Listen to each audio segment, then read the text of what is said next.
Hi, I'm Dr. Charlene Walters, author, business and branding mentor, trainer, as well as your host for Launch, a business talk show for anyone who wants to launch their business, their career, or their life.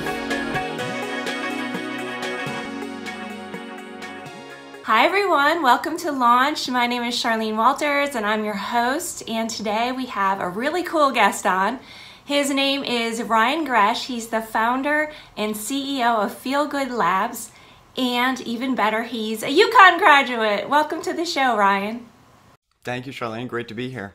I'm so thrilled that you could join us, and I wanted you just to tell the audience a little bit about yourself. Yeah. So I graduated UConn in 2009 with a degree in mechanical engineering.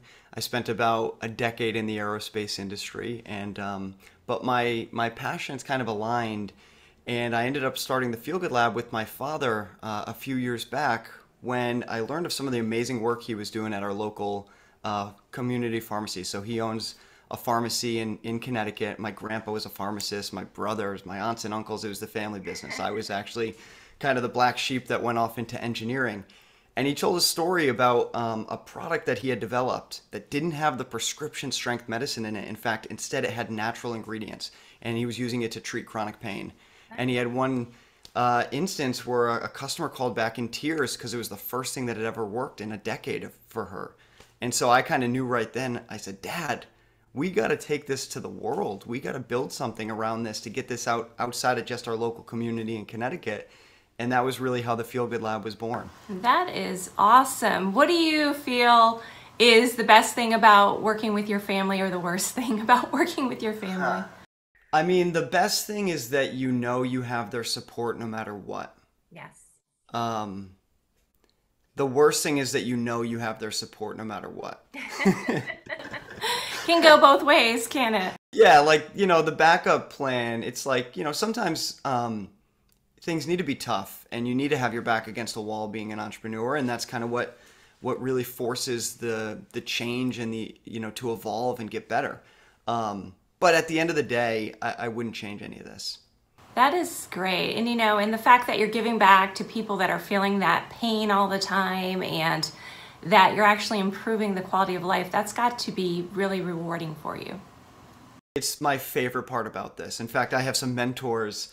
They're incredible business people, and they kind of get on me a little bit because I love to spend time with customers, and I love to spend time with that one-on-one, really helping people. And they're like, right, you got a business to run, you got to make some money. And there's a balance. I think what makes us so special, I talked to a customer of ours this week. She's ordered 17 times in the past year. And she said, I can't believe that you took the time to talk with me for a half hour. Oh, that's and nice. I said, that's why we are different than every other wellness brand. Not every other wellness brand, there's probably wellness, but every other pain relief brand. I promise you the big guys that you see the commercials on TV aren't doing that kind of customer service. I'm sure they're not, and it's great that they have access to you, because I'm always a strong believer that the more you talk and interact with your customers, the better off your business is, because really sometimes we become too far removed from them, right, at some point in our journey. And when we do that, that's when we start to lose touch. So good for you for kind of sticking with it and hanging in there with your customers. You talked about pain relief, and I know that you are really on the cutting edge when it comes to pain relief. Can you talk about some of the remedies that are out there? I know myself, I suffer from migraines all the time, and they can really be debilitating. Sure. Well, the first thing we like to start with is, pain oftentimes gets put into this one-size-fits-all model, where it's like you kind of get a prescription based on the level of pain. If you have a 10, 9, 8, you might get an opioid. 5 or 6, you might get an oral NSAID, which is a non-steroidal anti-inflammatory, all the way down. And one of the things my dad has learned after treating chronic pain for 30 years is that pain is so different, and then it's also unique in every individual. It's one of those things that is completely subjective. So you need to define your pain to a doctor. They're not able to measure it. And so shooting pain and stabbing pain, throbbing pain, all are different. And there are different ways to treat all these different types of pain. But one of the things that we kind of come back to at the Feel Good Lab is this tagline that we came up with. It's called Fighting Pain with Wellness. And one of the things that my dad learned, he became a functional medicine practitioner as well as a pharmacist. So what functional medicine looks at is really a deep dive into the root cause of what's causing these chronic conditions. And so in chronic pain, we know that it's often out of control inflammation, oxidative stress, and immune dysregulation. And so if we can look at some of the things that might be causing that, we have a better chance of relieving that pain for the long term. So what we do is we kind of look at a dual approach. We have our over-the-counter pain relievers. So our natural pain cream is a plant-based product. It's FDA registered to make claims just like the other topical pain relievers you'll find on the shelf at a CVS or Target. Right. But we also sell nutritional supplements and at-home inflammation tests because those are more addressing that root cause. So you get the immediate pain relief from our topicals, but by pairing it with a really high quality supplement routine, which is unique to individuals. You know, it's not a one size fits all. Not everybody needs vitamin D and not everybody needs curcumin, which is a turmeric based anti-inflammatory. Yes. Well, we can't actually say that per the FDA, but most people know that turmeric is one of the most potent natural anti-inflammatories that nature has given us. And so we really work with people to help them improve their wellness at the same time as trying to relieve their pain. And what we find is that brings much better results over the long term. That is really interesting. You know, I hadn't really thought about the testing, and that is an ideal way because so many people are just kind of treating those symptoms without really looking at the causes. And I know many people go to doctor after doctor, and the doctors aren't always successful in finding those causes either. Can you talk more about the testing? Because I find that fascinating. Yeah, the testing is something that we just launched and we're really excited about it because my dad has used it for over a decade. So we've got so much evidence of how powerful this can be. And really what it does, it's an at-home test that we mail out to you. Okay. You do a little finger prick. It takes, 2 minutes to kind of drop some blood on a card. And yeah, some people are kind of scared of it, but I promise you the results are worth it. Okay. And so what happens is you mail it into the lab and 10 days later, you get your results back. And what it looks at, it takes those droplets of blood and it pairs them with proteins from different foods. So we usually recommend the 132 food test. So that's 132 different foods, some of the most common foods, dairy, eggs, gluten, bananas, etc., that most people eat.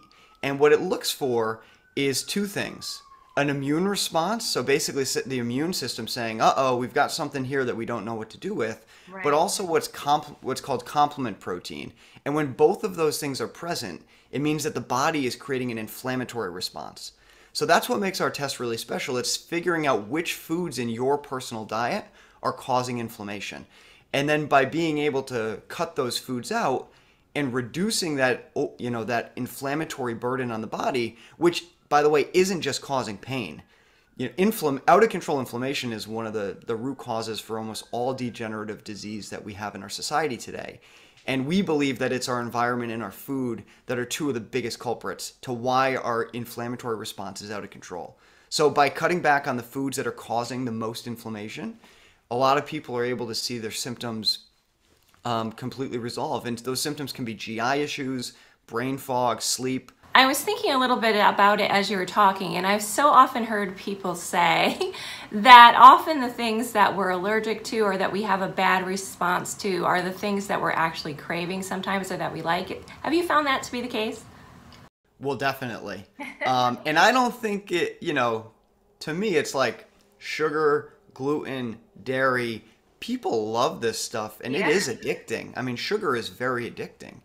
And it's interesting, right, that the body has such a positive feeling towards these things, right, that at the same time, like for me, I did this test back in 2017, right, so about 5 years ago. Okay. And my dad said after we looked at the results, he said, Ryan, you've got more 4+ inflammatory foods than I've almost ever seen. And I had gluten, dairy, and a couple of other things. And so pizza was my favorite food, and I was eating it multiple times a week. Like, love pizza. I still love pizza.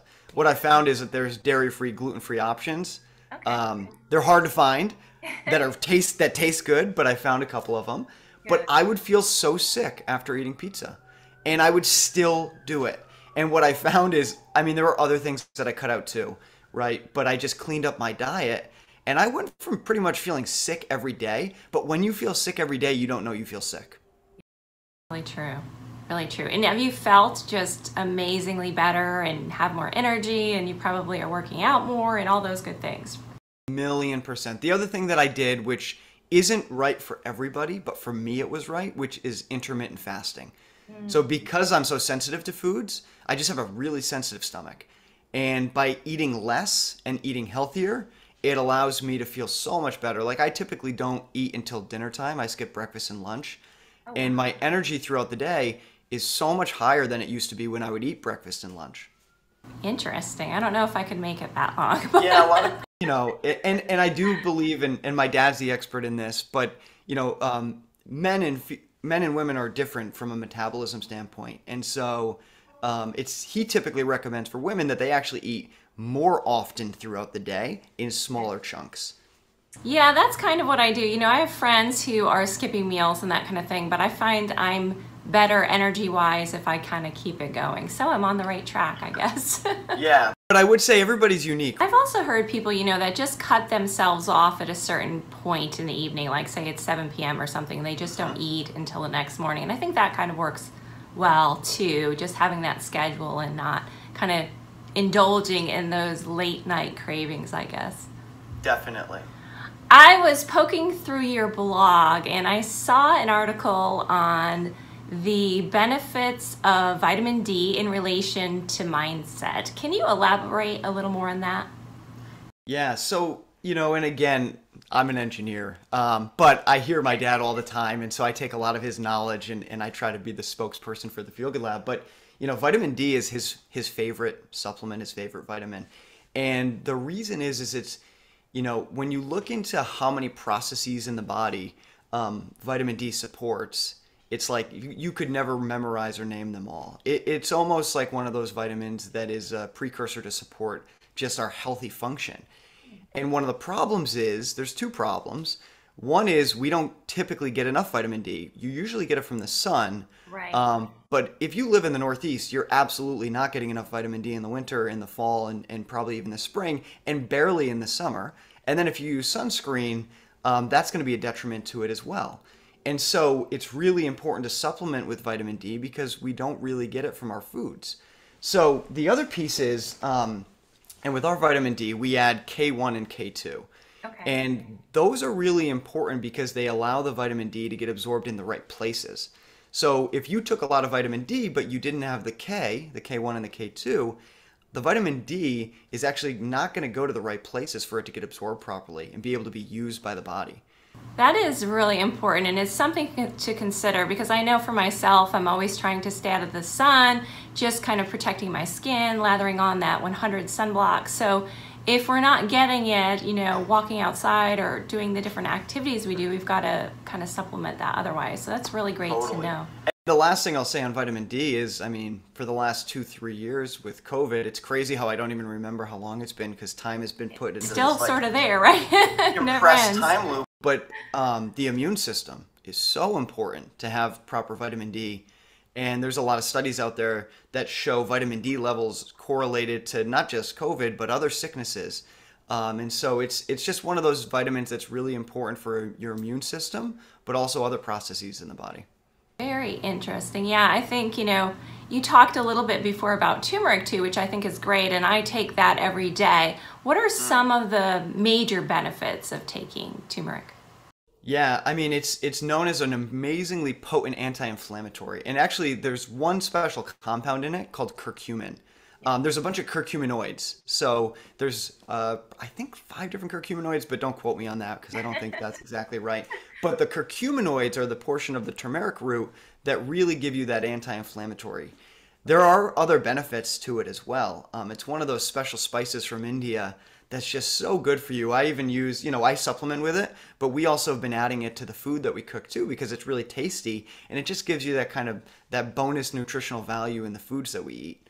But we use it for a lot of different things. But one of the things that I will say is everyone is unique. I've mentioned that before. And Right. one of the things we found in the food inflammation test is that some people show up with turmeric causing inflammation Oh, in their body. So we're talking about nature's most potent anti-inflammatory in some unique individuals could potentially cause inflammation. oh. And so with anything, it's important to really pay attention to how you feel because not everything is going to work the same way in every single body. Do you recommend that people keep a food journal to kind of keep tabs on what they're eating and what's making them feel bad? Or, is that really not necessary after you've completed the testing? It's definitely important, but it depends on the symptoms that you're feeling. So if you feel relatively good, then I don't think it's worth it because it's pretty hard to keep a food journal. Here's one of the things that's crazy. There's a food allergy, right? A shellfish allergy. You're going to see a reaction immediately. So you'll be able to correlate like, oh, if I eat shrimp, this happens. Right. Well, with food inflammation and food sensitivity, it oftentimes, the symptoms don't show up for days up to a week later. Oh, So wow. you might eat gluten and then a week later, you're not sleeping good or you're having acne breakouts or something's happening and it's really hard to correlate it back. And so the biggest thing that we recommend with our food inflammation test is, let's just say, for instance, gluten and dairy showed up like it did for me, and you're able to cut them out for 8 weeks. You keep a journal of how you're feeling. It's really important to track your symptoms because oftentimes people will be like, well, I don't feel that much different. But then you have them track and their pain level went from an 8 to a 5, which is a big difference. Right. And it's progress, right? So what happens though after 8 weeks is, say you really love gluten and you can't live without it. You're able to reintroduce it. And sometimes the gut is able to heal itself in a way that the gluten doesn't cause the same negative reaction that it did. Other times it does. Gluten is one of those foods that typically still does because the gluten that we eat today isn't the same as the gluten we used to eat, back in the past. In fact, a lot of people say when they go travel to Europe, the bread and the gluten over there is completely different and doesn't upset their stomach the same way that it did here.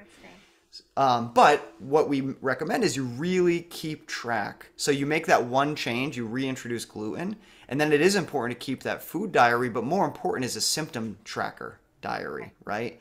How do you feel every day? When you wake up, your energy levels, these are the things, and then you look back at that last week and say, okay, do I feel better or worse than I did before I was eating the gluten? Interesting. And so it really is that combination of the supplements you're taking as well as the foods you're avoiding. In general, I know people like to take, kind of those one a day kind of vitamins that are just a multivitamin. What are some tips on taking dietary supplements? General tips. From my personal experience, I take a multivitamin, but I also take about 7 others. So a multivitamin's great because it kind of gives you like that baseline minimum viable product. But for me, I had tested my vitamin D levels, so I knew I needed more vitamin D, even though vitamin D is in my multivitamin. And the other thing is, not all supplements are created equal. And so I think finding a reputable brand that goes above and beyond with their sourcing, like here's an example, right? And I'm holding up our fish oil right now.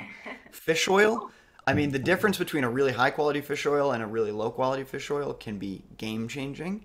In fact, there could be negative consequences from taking a fish oil if they're sourcing their fish from not safe areas, maybe too high levels of mercury in the water or whatever it might be. So, it's really important that the ingredients or whatever's going into the supplements are being sourced properly, being processed properly. And so we think, we recommend working with a physician, a functional medicine practitioner, talking to your pharmacist, finding somebody who's really reputable in this space to help you navigate, because there is so much going on. You could Google it, but there's just so much information out there. It's really hard to know who to trust and where to go. Right. Definitely is. And your products are available at a lot of different retail outlets. Can you talk to us a little bit about the process for getting them in there? What's it been like? What you've learned along the way? Yeah, we've learned a lot. In fact, the retail outlets have changed. So right before COVID, we got into CVS and Target with our natural pain cream and our sport recovery lotion. Our sport recovery lotion is based on the natural pain cream, but it's a little bit different consistency for athletes using it over larger body parts. and we thought we made it. You know, we're Right. playing with the big dogs now. In fact, maybe we would have made it. However, you can't make this stuff up. And I believe entrepreneurship is a special journey where you learn very important lessons. Right. And we got on the shelves in both of those retailers the week that the world shut down for COVID, Oh gosh. like completely shut down. And you know, so we have this beautiful packaging we designed with our ingredients on the side and all of this great information because we're a new brand in a very, very Right. crowded category. And consumers weren't coming in browsing the aisle, picking up boxes, reading, looking to buy new things. They were, if going in at all, just grabbing what they needed and getting out.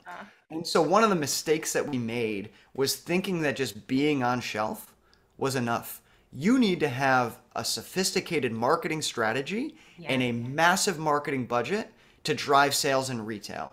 We were so naive to think that we'd be able to do it. You know, and we would go into the stores and meet with the pharmacists and educate them on the product. And there were some stores that sold really well.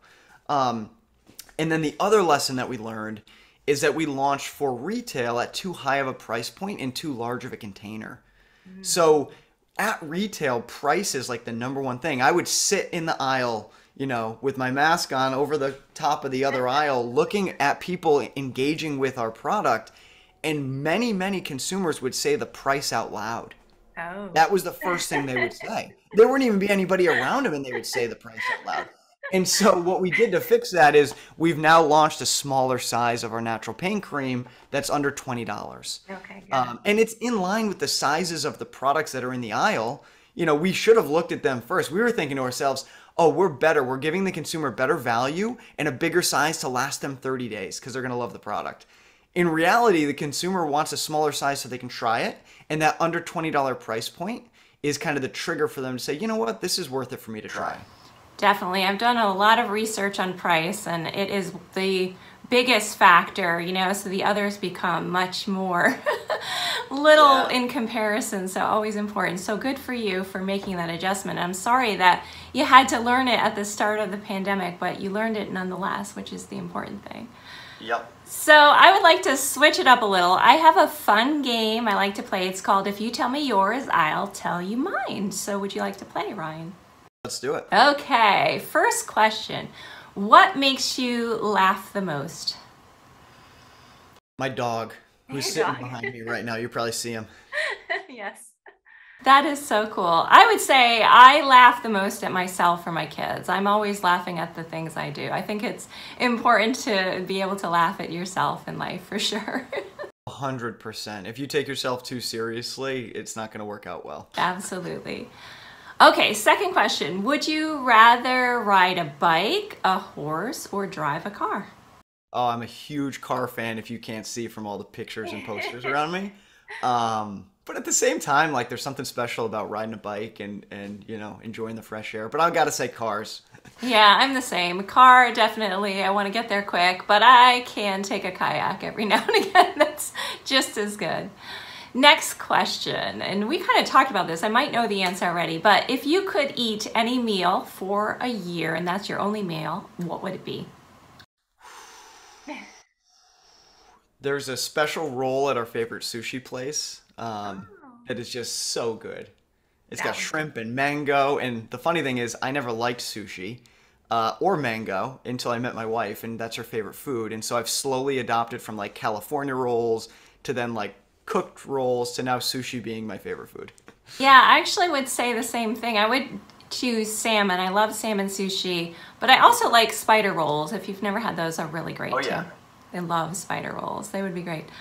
Maybe some chocolate chips on the side as my dessert. Chocolate chip. I don't know, that sounds like cheating. That sounds like 2 meals.